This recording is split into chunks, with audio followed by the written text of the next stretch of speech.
Well, we don't let people just come into our neighborhood like that. Look at this. Okay, yes, sir, right there. It seems that your message is positive on the point. That's what it's obviously what happened in New Hampshire.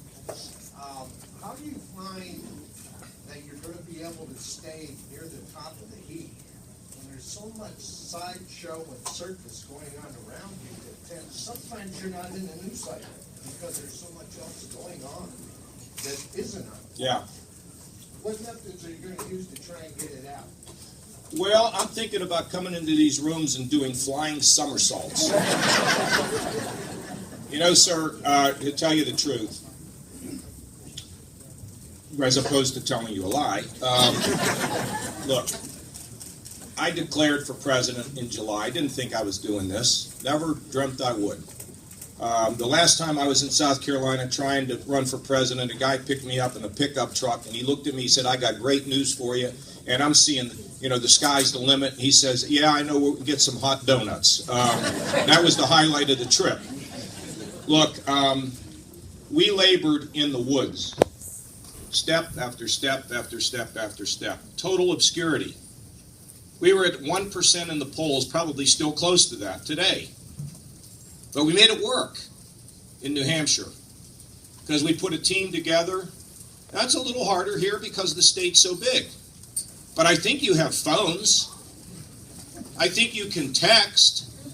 So what I would suggest is if you like me, tell somebody else in the state.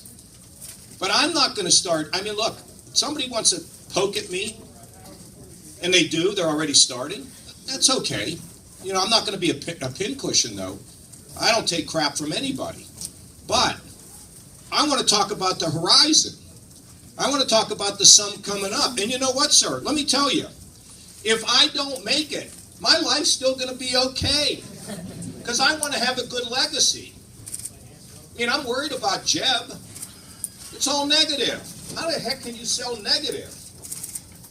I want to talk about what I'm for, my vision, my view, my positive. And if people don't like it, well, I wasn't going to cry if I didn't get out of New Hampshire, but I made it out, so there ain't no crying anymore. I made it. Right? So, I'm going to keep doing what I'm doing, and either it'll work or won't. Because, sir, look, I got these two 16-year-old girls, they're twins. And my wife talked to Emma the other night, and she says, Mom, I'm so happy about how Daddy did in New Hampshire.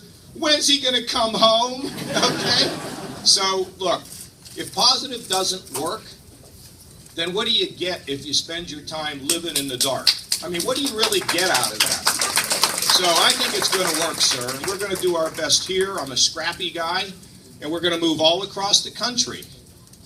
I can't wait to go to the Deep South, to Mississippi, to Alabama, and then I can't wait. This is a hard one for those from Ohio. I can't wait to go to Michigan. And if I can get Urban Meyer and I can get the Coach Harbaugh to ride in a car with me, I'm going to move straight from there to part the Red Sea. That's what I'm going to do.